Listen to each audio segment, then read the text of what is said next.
Hello. Um, I want to discuss a social phenomenon that I've noticed. I was going to say recently, but it's been rumbling on for a few years, and to me, it manifests itself, or it is rather a manifestation of just how toxically sensitive my generation has become, my millennial generation. Um, it seems to me that you cannot go a single day, without seeing some newspaper report or online report about some sort of racist or sexist controversy in some context. Now, I don't have time to deal with to address all those issues in one video, but I do feel that we have went from a point where most reasonable people recognise that issues like racial hatred were very ugly, they damage society, they need to be confronted, to a point where there are people who seem to want to actively find offence in every single thing. Now, I don't necessarily want to make this a discussion about political correctness and so on because I've covered it in other videos, so I don't think it's necessary here. But suffice to say, I do think that we're getting into a very sad situation where people are constantly finding themselves having to walk on eggshells because something might offend. Now, to me, one of the latest trends that the I don't want to say social justice warriors because, to be honest, I'm not sure if it's the best term. I know there's people on the right use it as a pejorative. I'm not even sure if it's particularly if it's the best term as a point of attack because it suggests that they have justice on their side.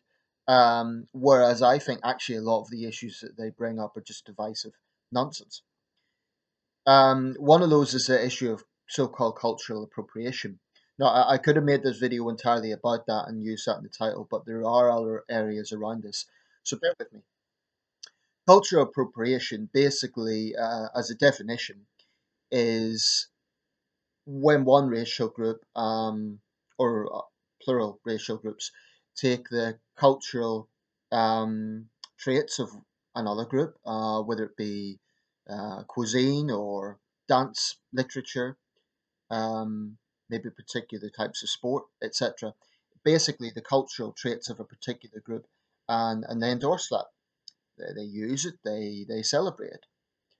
Now, to me, I don't see anything wrong with that. I don't see anything wrong with different racial groups appreciating the the culture of other racial groups. Surely that is the epitome of tolerance.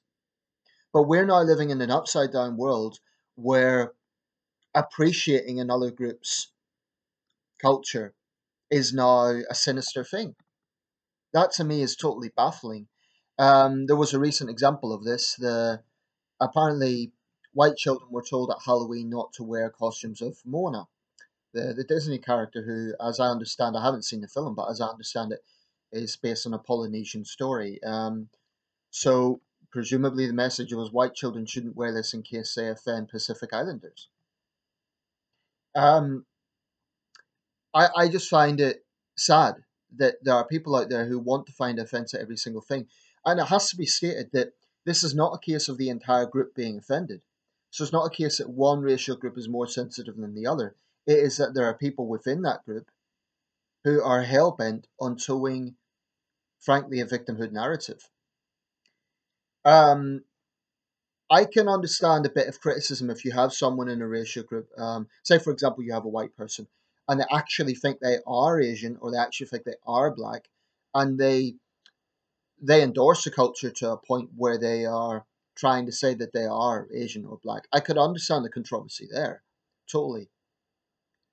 But what is wrong with white people liking rap? Now, personally, I don't like rap. I don't particularly care for a lot of it, but that's beside the point. The principle is what is wrong with white people liking rap? What is wrong with white people, having a yin yang tattoo on their arm? This is entirely down to personal sovereignty and someone's individual business. I'm not going to go out and get offended if black people or Asian people.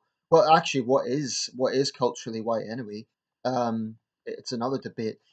Then you start to get into issues over what is this, what is that. Now, the reason I'm using these analogies as saying if a white person done this is because, for the most part, the criticism is uniquely aimed at white people.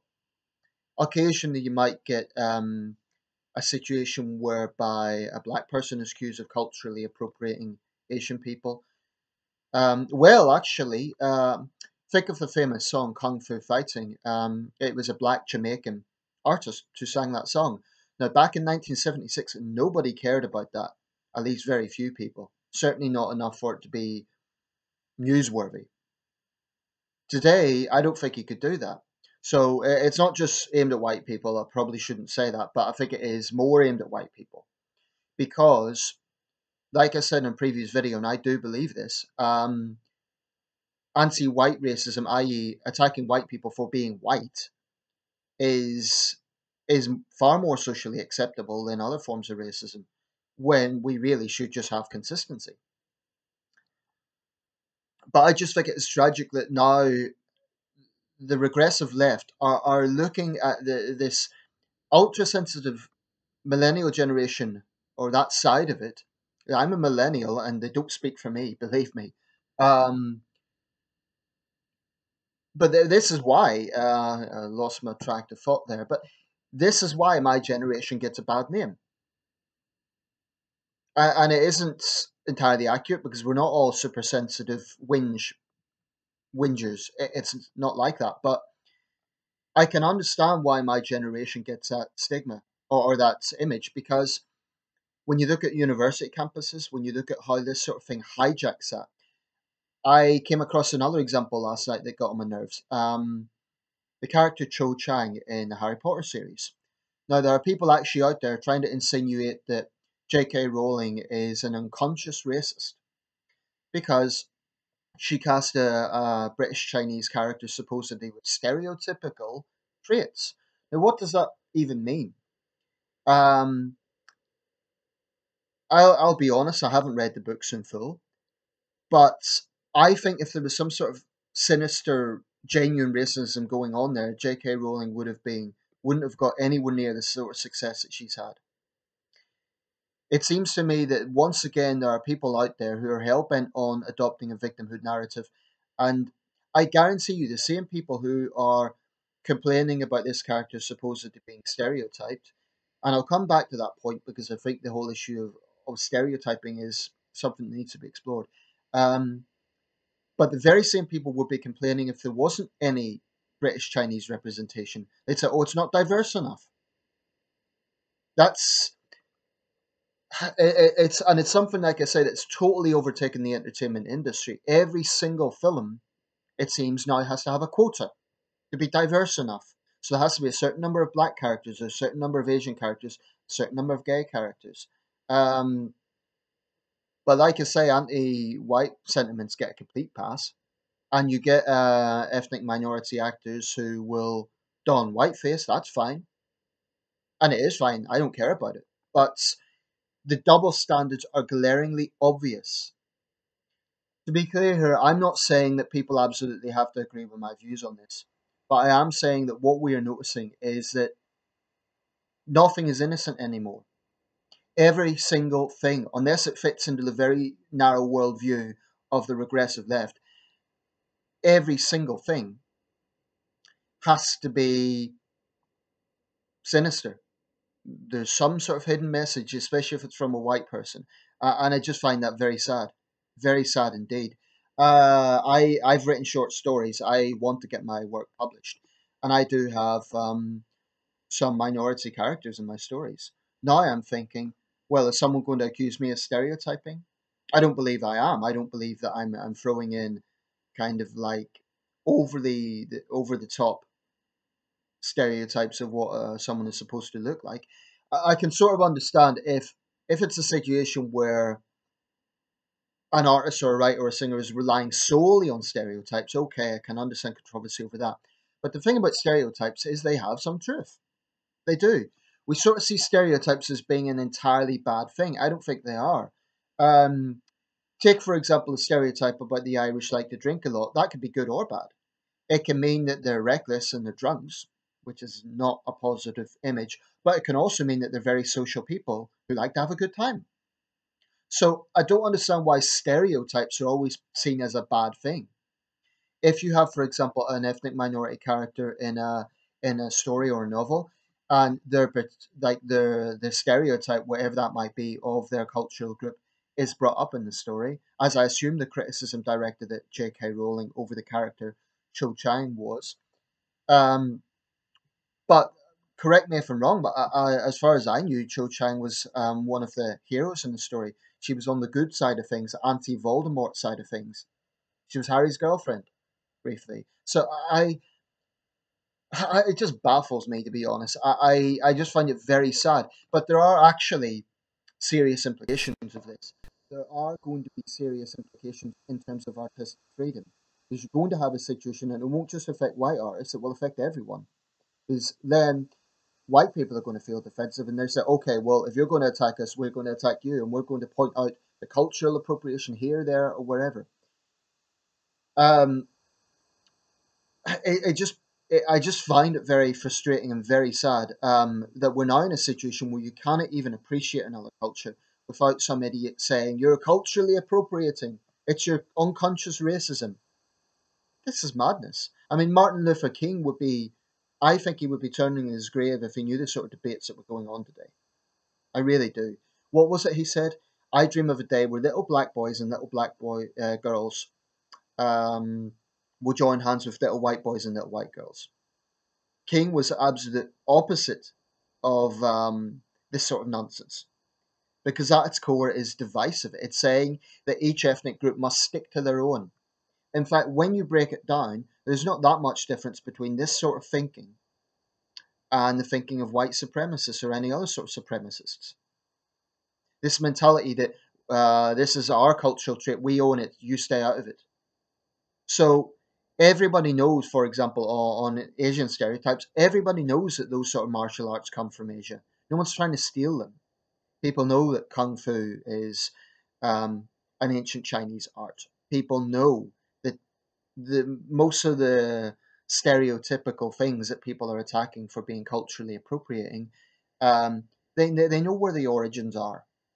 So I think I think it's overblown fear, paranoia, and sensitivity that another group is somehow stealing it.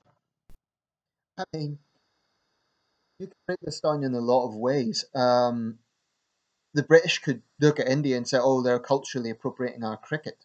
But we would be in no position to complain because we colonized India. We brought it there in the first place. So this is why, when you really break these things down, it gets totally absurd. No one group has absolute ownership over a cultural trait. I understand that there are certain things where there takes a certain degree of professionalism and there's a very precise way to do things, and I can understand frustration. I don't know, let's say you have a world expert Japanese sushi chef, right? And you get a chef from another part of the world kind of imitating it and they do some things wrong. So I can understand frustration at that from the chef's point of view. From the chef's point of view, not the I wouldn't understand it if regular Japanese people decide to get pissed off at it. But basically, I think people are just too sensitive and they need to just chill out and not find something sinister in every single thing. Because at its core, I think what we're looking at here is yet another approach that ostensibly is presented as being progressive, but when you break it down, it's actually extremely divisive because it's saying races must keep to their own and that you cannot even enjoy the culture of another race. So if white children want to dress up as Mona, surely that means they look up to her character. Surely that means they respect her character. They feel that she is um, a powerful character. I mean, would we then say that little black children couldn't dress up as Superman because Superman was always portrayed by white actors? So could little black children not dress up as Superman? Where do you draw a line with this? I do understand that times move on, and I understand that there are certain things that probably should be consigned to history. So, for example, personally, I would never do blackface. Although in Britain, I should say, a lot of blackface controversies here are misplaced because what these race baiters don't understand is, for example, in backup Lancashire, the blackface there arguably originated with coal miners. Hence, they came out of the colliery, they were literally blackened because of the coal dust. That's where it originated. But every single thing has to be about racism. Oh, they're white people who they're wearing black suits. In other contexts, I can understand the controversy if there are things that are directly relating to a racist history. Now, that's why I would never personally use the M word, not because I'm being politically correct, but because I do think it is inappropriate. I think it's not a nice term. It's not something that I would use. So I'm not saying that oh, let's just bring back the good old days and everything's hunky dory. Not at all. I do think there are certain things that should be consigned to history. I agree with that. All I'm saying is that we're now in a situation where everything is offensive, everything is racist, everything is sexist, and I just find that very sad. So that's why I don't like the whole concept of cultural appropriation because I think it's basically comes down to the mindset of people should stick to their own culture. Um, so long as you aren't trying to like steal a cultural attribute and say that oh our people took that first or whatever. I really don't see anything wrong with. I would put it this way: if I was writing a novel or if I was composing a song that I knew had cultural origins from another group, I would absolutely reference that group. Elvis Presley was often accused, or he has subsequently been accused, of being a racist. Why? Because he sang gospel and R&B and so on. But Elvis always attributed to that to black artists like the late great Fats Domino. In fact, both artists were very complimentary towards each other, and as I understand it, they had a very good working relationship. Elvis praised artists like Fats Domino and Chuck Berry for opening the door for them. Elvis never claimed that he invented it. So charging that Elvis is somehow a racist because he happened to be successful is absurd. Anyway, Elvis was part Cherokee Indian, so there you go, you race baiters. If you think that you're attacking a white singer, that's a fail. Um, we all just need to relax.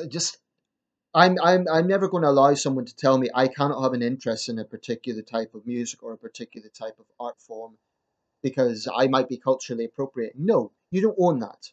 Okay, it might originate from your ethnic group, but you cannot say, "Oh, only we can have this." That's an incredibly selfish and narrow worldview.